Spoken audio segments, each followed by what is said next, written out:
welcome to Conversations Over Cappuccino. And it's hard to describe Tibor in terms of, it's hard to contain him with all his history, and which is so rich and really exceptional. He's a painter, and we want to focus on this. This is part of my Portrait of an Artist series for Conversations Over Cappuccino. And this is one of his really, I believe, exceptional paintings. He's a prolific painter, but it's his history during the Holocaust and living in Europe that has molded him through the years. So if you could, why don't you start at the beginning? You were born where? I was born in the very high mountains of Slovakia, mountains which divided Poland from Slovakia, different cultures, different languages. Slovakia, which later became Czechoslovakia. Later became Czechoslovakia. My parents lived in what was called at the time British Mandate Palestine, which means that they had experience in really trying to become farmers on the dry sand. They were living in Palestine. Yeah, living in Palestine. And they left Slovakia. They were born in Slovakia. Their parents, both parents, were very advanced in thinking, and they believed that bad times were coming to Europe. And it was 1920s. 1920, so that was really very early advanced, and very prescient. Hitler was not yet in the picture, but it was Hilsner process. It was Dreyfus process. The Dreyfus trial. Dreyfus trial, yeah. Where a Jewish France officer was accused of treason. It was all invented. It was all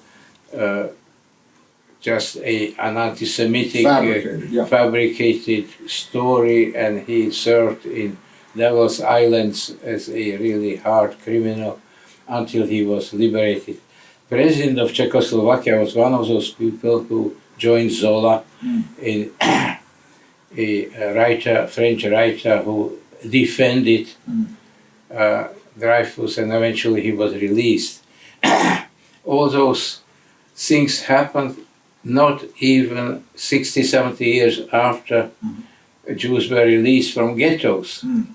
And they were extremely successful in practically all types of human activities, because it was like a fresh mind released in the world where they had freedom and possibilities with industry or science or culture, music. So they saw even before Hitler was on the horizon, really. Yes.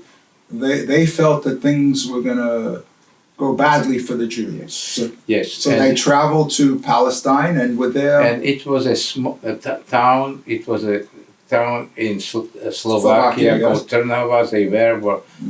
My parents were both born and living on the same streets, growing up as children.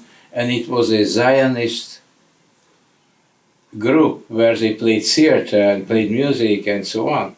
In this small town? In the small town where they they knew each other, and 16 city girls and city boys from the town went to Palestine, traveled by boat to become farmers, and they received a book and a cow and few seeds, and on a dry sand full of scorpions and insects and mosquitoes. On the shoreline were mosquitoes and snakes, and they were supposed to become farming. And it was in the town where they were located, because it was an organization which financed it and supported it. Keren Kayemet Israel, and they built a little shack and got that cow and a book how to farm, and it was naturally total disaster.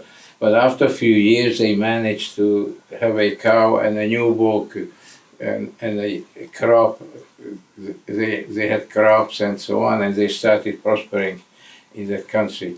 Problem is that it was a very on and off enterprise because they were failing and then restarting. And then my father worked as a worker to fill those swamp, which is now Tel Aviv, fill it with some rocks and solid ground, so that the seashore would become eventually. So it was a very hard life, and they left. Let's just get back, because again, it's so rich here. So yeah, and they left after. And when my father became extremely ill because he got malaria from those mosquitoes, there were no, and then his spleen swelled, and then he got about 5 or 6 tropical diseases nobody could cure because they were not medical doctors. Yes. They had to go back to Europe. So your age now is? Age is now in few months 90. Okay, but don't push it. 90. And a vigorous. I'm rushing nowhere, but vigorous 89 you are. No, I do. Well, So anyway, okay, I don't have a problem with age because it's a number. Yes, but it's amazing your vigor at the same. So anyway, let's get. So you were born in 1929 in this village, and this was there were about how many people at 2,000 something? About 2,000 people total, and less than 300 Jews. But that is still a significant proportion. About 15% Jewish. So that, even though it was small, and you said it was a kind of a hub with, in terms of having services there and lawyers and things like that. Was that true? It was a county seat. 2,000 people, county seat next to villages where counting to 8,000 people. But most of those villages around were agricultural. And because it was so high in the mountains, about 10 months a year, snow on the ground, and there were not enough summer days to grow fruits, which means that it was no industry, but those Jewish people who lived there were educated, and they had little stores, and they were mostly lawyers, medical doctors, and those few positions which required education. Most population was illiterate. So, and your parents, both your father, he became. My father was doing something like all rabbis would do. Even more because he was responsible for kosher food as well, and he was. But he was a cantor, I think you said. His position was called cantor because a rabbi was over 70 and very weak and didn't function anymore. Oh, so he really kind of. He was doing all those things, all the services, including education and weddings and burials and so on, officiating and 3 times a day, leading prayers in a synagogue. So this is important as the Holocaust evolves, that his position there and the position of your mother, which we'll talk about. My mother was a teacher, and her education, because all schools in Austrian-Hungarian monarchy were. And this is where she got her education, where church-based school for teachers was in a monastery, and religious and other subjects were taught by nuns. Yes. And this is where she spent 4 years because there were no other schools. And my grandfather was a cobbler, was making shoes to the nuns, and as an exchange they let her sit there, a Jewish girl, and she became 16, 17, she became a teacher because she absorbed. She became a teacher at this in the monastery, got a diploma, and as such went to Palestine, and we met my father, who studied also. He started accounting in Budapest, but in 1919 was a communist uprising which was suppressed. And he came back from holidays and all his schoolmates were hanging on the candelabra by their necks because they were executed by the government. and he was worried that it would happen to him. He left for Vienna and studied drama and singing. This is the way how he became a cantor. But his voice was absolutely magnificent. In 1925, a book was published, wrote by Adolf Hitler, where which was Mein Kampf. Yes? It was Mein Kampf, where he was in prison at that time, I think. Yes. He was in prison 1924 for trying to subdue or simply illegally take over the government illegally. And it was a treason. It was like anyway. He wrote a book which was really a very bitter, hateful book, where he described how he would change humankind. He was a white supremacist. He promised to wipe out all non-white races, and out of white races he excluded Jews as first ones, and some other ones as well, Oriental as well, which means that he would have wiped out. He described how he would do it, and that he would do it, and because it was, like genocide projected in tens of millions of people. People, generally politicians as well, and readers believed that it was an exaggerating politician who would not go anywhere. He would not do anything. It's just a blackmail, and he wanted to have more rights for German-speaking tribes or people and unite Germany with Austria, which was also German-speaking. He would include also Switzerland, but they would not agree to that arrangement.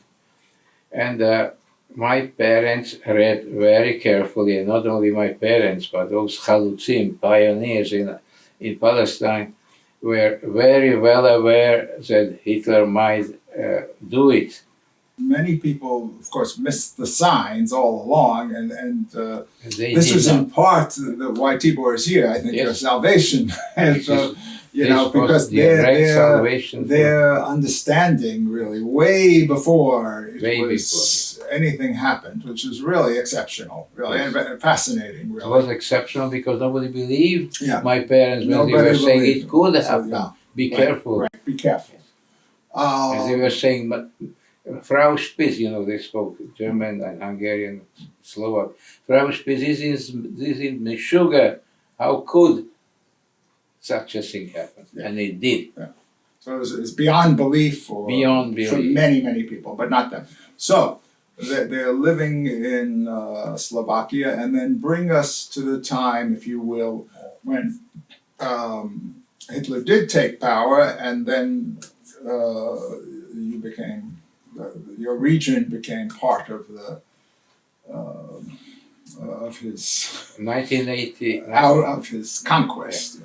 1938, Chamberlain signed an agreement with Germany, directly with Adolf Hitler, saying... Chamberlain from England. Yeah. Chamberlain was the Prime Minister of England, and he signed the agreement that if Czechoslovakia would give up the areas where German minorities lived, and those areas would be attached to Germany, and Germany would take over Austria, which happened voluntarily, then he would be satisfied, and he would build a country, and he would just compensate so it's part of the appeasement process. Yeah, to compensate for the loss. German so this was and the name of that agreement was Munich Agreement. That was the Munich Agreement. It was signed in Munich. Very important. I think after that he went back and said, "Peace in our time." Was it after that? Yes, it was exactly when he was waving a piece of paper saying, "I saved Europe from a terrible war, which would be waged by Germany against those French naturally and England they competed with." Yeah. But also, but your parents and also Winston Churchill knew better. Winston Churchill saved Europe because he understood that Hitler meant what he wrote. Okay, so let us get it again. So it was in 1938, you said? 1930s, Czechoslovakia fell. fell apart very quickly because Hitler, the German army, didn't take only the German minority areas, which was Sudetenland called mostly, but it was also in the south and north called differently.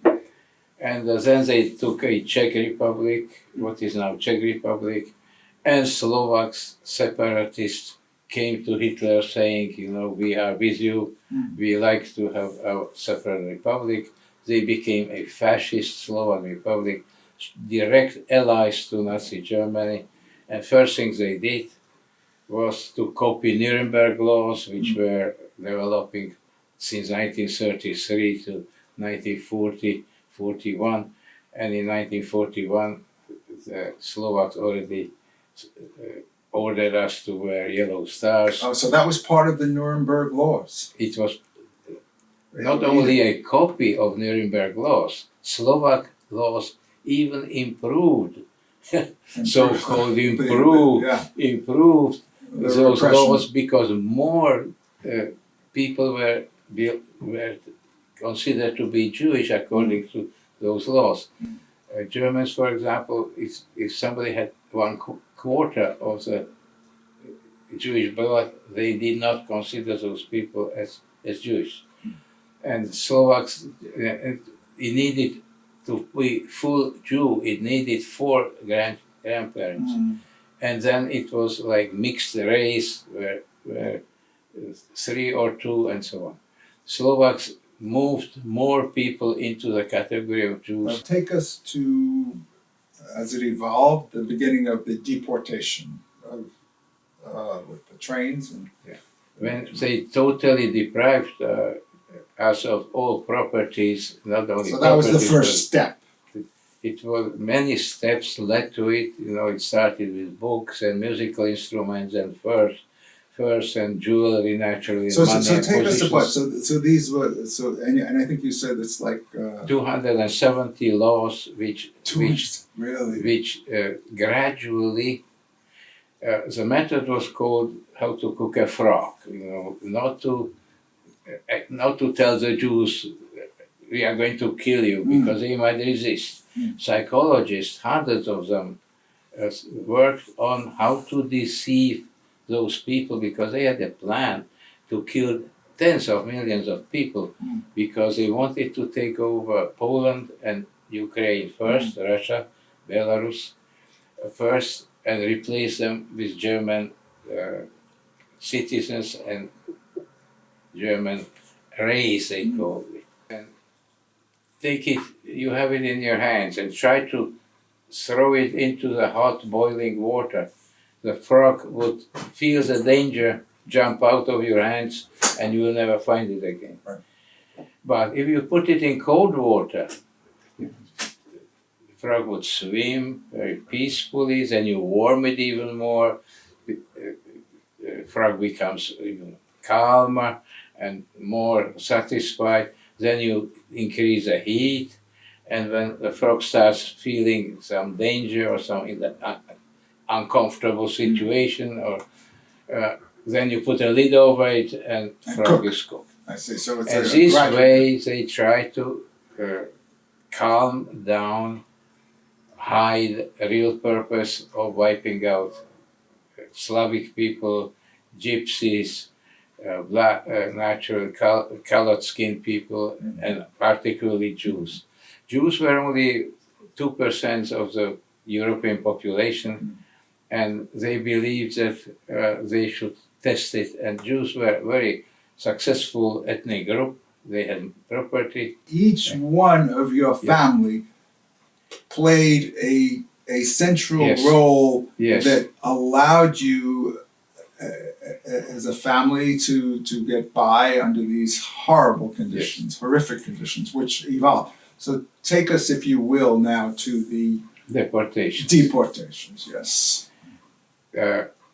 Those psychologists then came with the idea, which was eventually in this sentence: you Jews, we don't like you here, your life is miserable, we are going to take you to the east somewhere where you will be manual workers. learns a craft or trade, manual. We don't need intellectuals or teachers or lawyers. And we will take you with your tools to a place where you would have self-government, and it would be some kind of a labor camp where you would produce for the Third Reich. And after the war, we would decide where to ship you. So not a bad deal. Not a bad deal. And this was part of the 270 laws, which gradually led and counted on the desperation or on the dissatisfaction of present life, being promised a better life. And Czechoslovakia Slovakia was in the middle of Europe. East Europe was not too far. It would be a few hours by train somewhere. And this is where people agreed. First of all, they took young girls, 16 years and older. They took young girls first. Young girls first. Then they shipped all psychologists. Why did they take young girls first? This was a part of the scheme. You take 16 years and older girls, but the average would be 17, 18, 20. Then boys, second wave was the boys after them, and it was a little bit more maybe attractive. And then parents would go after their children. To be with their children. And they said, we take young people first, they will build the facilities for you. Wow. And after they build the facilities and prepare a life for you, then the parents and grandparents and children, would join. What a story. It had been psychology. And it sounded very rational. Hundreds of psychologists worked on it, because not only Jews were taken to those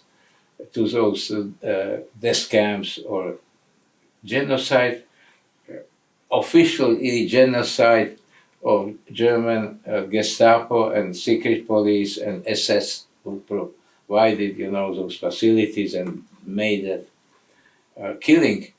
They officially killed about 11 million civilians, but after the archives were revisited, they killed about 20 million. And when you count those villages where they came and wiped out the whole population, it went to even beyond that. But officially about 20 million people were wiped out. And most of them were deceived. It was not a war where an armed person would fight an armed person, or a soldier would fight us. They were told to live and to work, and then they were put into those disinfects.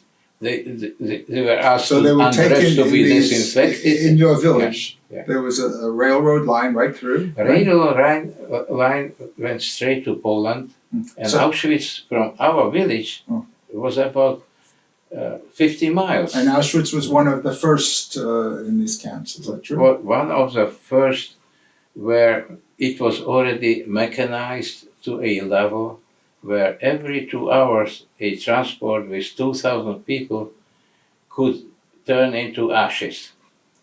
Because they came, they were sorted out, few strong men and few strong women were taken out. And they came to the cattle cars and were with their belongings. They were told we were allowed only about what we can carry, which means it was like a backpack, but that time backpacks were not.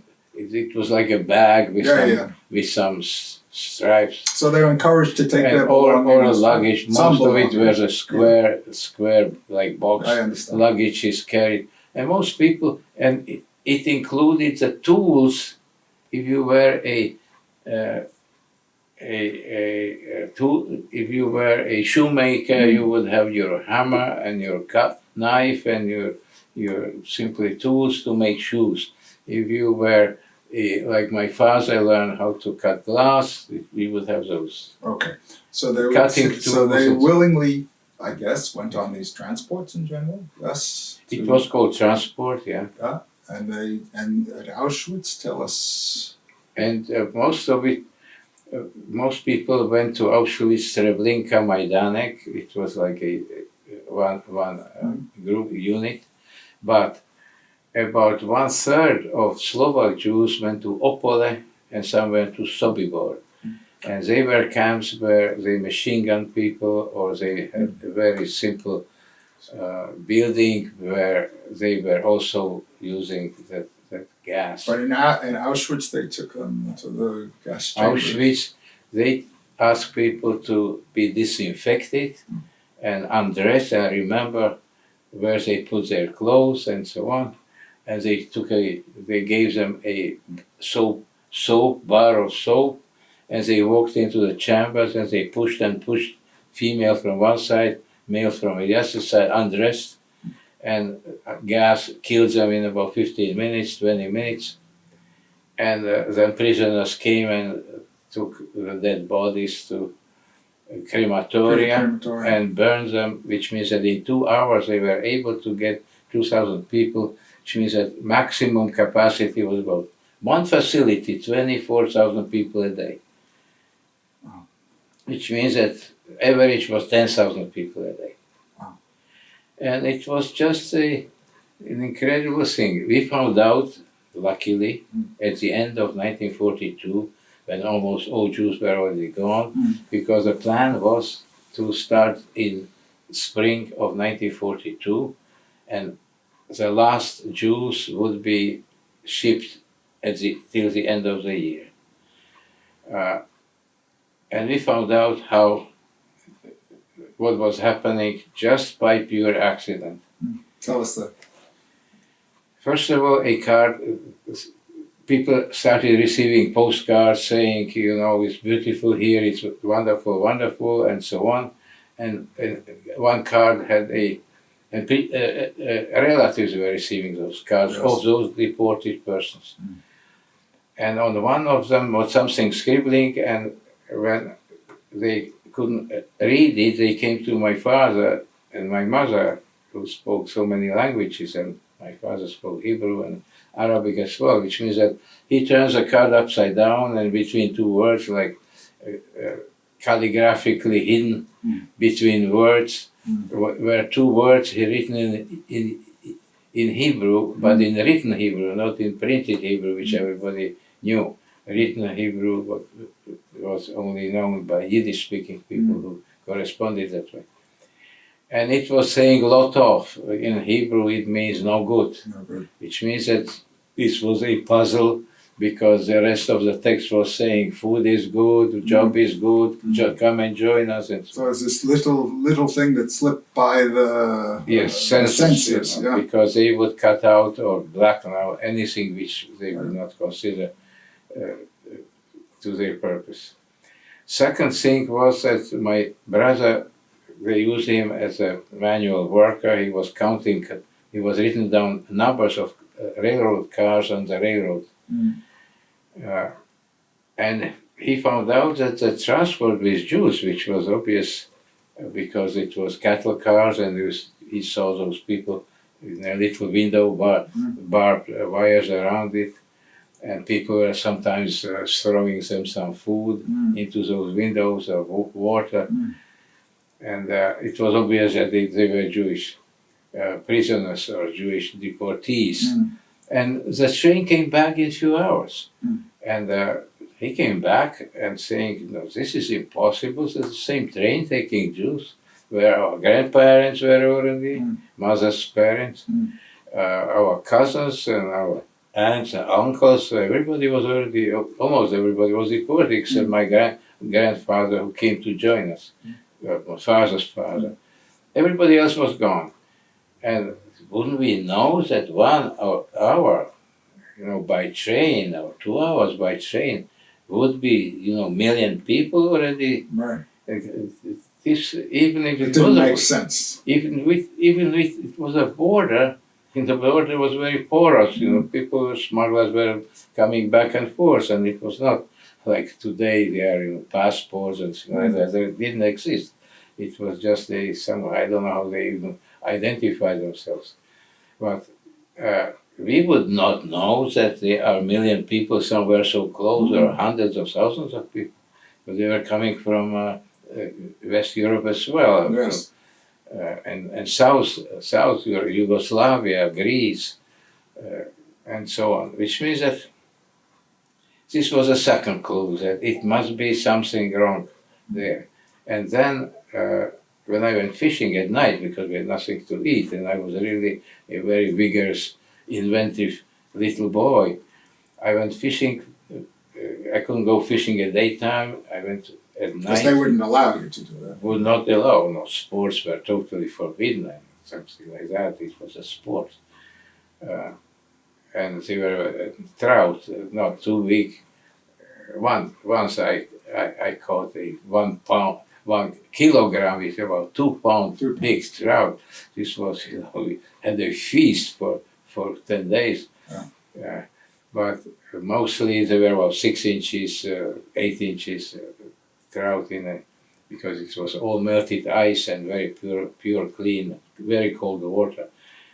And I went to at night to get those trout with my hands, because they usually at night they park between crevices because the stream was fast, and they were just hiding in spots between rocks, which I knew, and I grabbed them by the gills and put them behind my side of my shirt.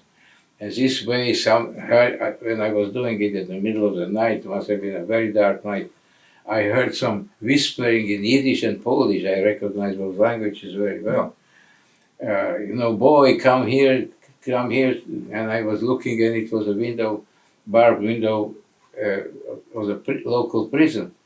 I climbed to the rock because it was high on the rocks over the creek. And through the bars, they started telling me in Polish, like they put his hand through the bars and telling me, here, take that gold coin, and if you get us out of this prison, we give you a fistful of them. And naturally, I grabbed it, I ran to my mother. My mother went to a guy who was still teaching the Aryans, local people, how to make slivovitz, make alcohol, because they were two small distilleries. And he naturally arranged that they were released. The guard opened for a few seconds the door. We took them along the creek and hid them. How many were there? 4 of them. 4. And they were medical doctors working very probably for Mengele on a biological warfare, because they were carrying little ampules with cholera, typhoid, and all those diseases where people were dying left and right all over Europe, all over the world eventually. And the medical doctors worked there, and they escaped. They bribed the locomotive engineer, who was bringing Slovak Jews there. He brought them uniforms. They dressed as railroad workers. After the train was emptied, they took the uniforms from them and cleaned the train, and then putting coal into the engine, into locomotive, and eventually left for Slovakia on the border. The locomotive engineer took the uniforms. They jumped out, and they were arrested as Polish smugglers because they spoke Polish. So they were arrested again. They were among them some Polish, but they spoke French mostly, because they can communicate. So they were sent to the camps then? Or? They were straight escapees from the Auschwitz camp. After they were released, do you know where they went? Yeah. We gave them maps. We told them that in Hungary, it's the regime which still resisted to deport Hungarian Jews. They survived the war. They survived the war. Wow. They went back to Belgium. Have you had contact with them since? We had contact with them. How old were you when you were, this was happening? You were fishing and this I was 12. You were about 12. No, it was 1942, 12, 13. What family survived is that they were They were two leaders of the two main reasons, two main legal reasons. First of all, they kicked Jewish children out of school in 1940 already, and didn't want them to run around. That's why we had to make a school. This is where I became a mason, because I learned how to lay bricks and build walls and so on, and we rebuilt a lawyer's office because Jewish lawyer was not able to or allowed to practice, and we turned it into a Jewish school. And my mother became an official teacher in the Jewish school, but it only took a year, and then the children were deported, except her own children and a pharmacist's son, who was also exempt. And they killed him in 1944 in a forest where they were hiding as we did. Only 3 of us survived, 3 siblings. The rest of those 24 children, 21 children were murdered.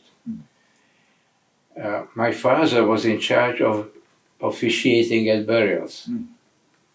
Christian priests or ministers would not do that service to a Jew, Jews were, propaganda was showing, presenting us as beasts and criminals, and we poisoned wells and killed Christian children and put their blood in our food and this and that, which means that it was out of the question that the Christian priest would bury a Jew, which means that my father was in charge of it, and we were supposed to be deported at the end of the year. But still there were some people in the country who did not complete re-educating the new owners in their businesses or their enterprises. So in transitioning, without the Jews, they needed people to teach them the skills. In the country remained about 12,000 Jews out of about 90,000 or 80,000, something like that. About 12,000 still were there, who were still helpful to the industry and businesses in transition, and were supposed to be shipped, and they kept my father in charge of officiating a burials. My brother and I, he was 14, I was 12, we were digging graves and simply handling dead bodies and their, funeral services or whatever we would call it. Okay, so then the time came where it was... But we didn't trust them anyway. When we saw cattle cars on the railroad, we ran and we hid, but they never tried to break it. Okay, so now to the next phase, which is the really extraordinary phase, time of your survival. So tell us about that, how that... Your brother, I think, had the idea of how to carve out this. The next stage was a total uncertainty, because they didn't complete those deportations. They kept my father. My mother had only eventually 4 students, but all the books, homeworks for 24 children were ready every morning in case an inspector came to the school. Homeworks were ready. I wrote 24 for eventually about 20 of those homeworks in each handwriting and in each nature, level, because they were children between 6 and 14. This was a school. Those 24 children were in that age group, between 6 and 14. I was able to do that. And it was... You wrote their homework? I wrote their homeworks of 6 years old, 7 years old, 10 years old. To make like a show? Like a show. My mother had a book where she was she had to have a program, a curriculum and examination of those children, and we kept that. Any moment an inspector would walk in and would say, my mother would say, train was delayed, weather is bad, children didn't come. Yeah. I only have 4. Oh. I only have 4. 4 made it, but those 20 didn't make it. Oh, so it was a whole ruse that you set up. Yes. Oh, that's incredible that there were like 24 children. Yes. And they didn't exist. They didn't exist because they were taken That is already absolutely in spring. extraordinary. I learned that time what is graphology and what is, I had to think of how a 6-year-old would make homework, like A, B, C. Oh, Tibor, that was absolutely amazing. No, it made me a different person because I lived so many lives. Which is one of the themes of this amazing story. This by itself would be your life has been transformed, and you have taken on so many roles. My brother refused to cheat. Yeah.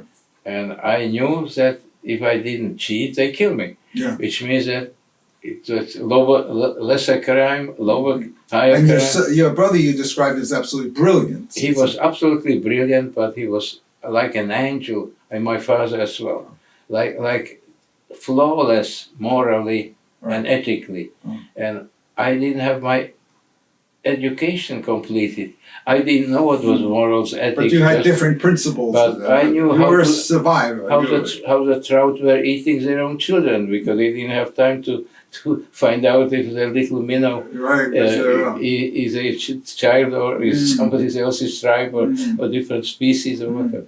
Which means I saw life, insects and clouds and lightnings and so. And this was my education, which means I saw the world. Which gets to your core philosophies, which weaves in and out through this. This is what is missing in present education. But anyway, so things are tightening up and it's getting towards the end. Towards the end of your brother came up with this. The end of 1942, the situation on the front line has changed because Hitler believed he starts a war in 1941 in September, and he'd be ready in few months. Soviet Union would just collapse.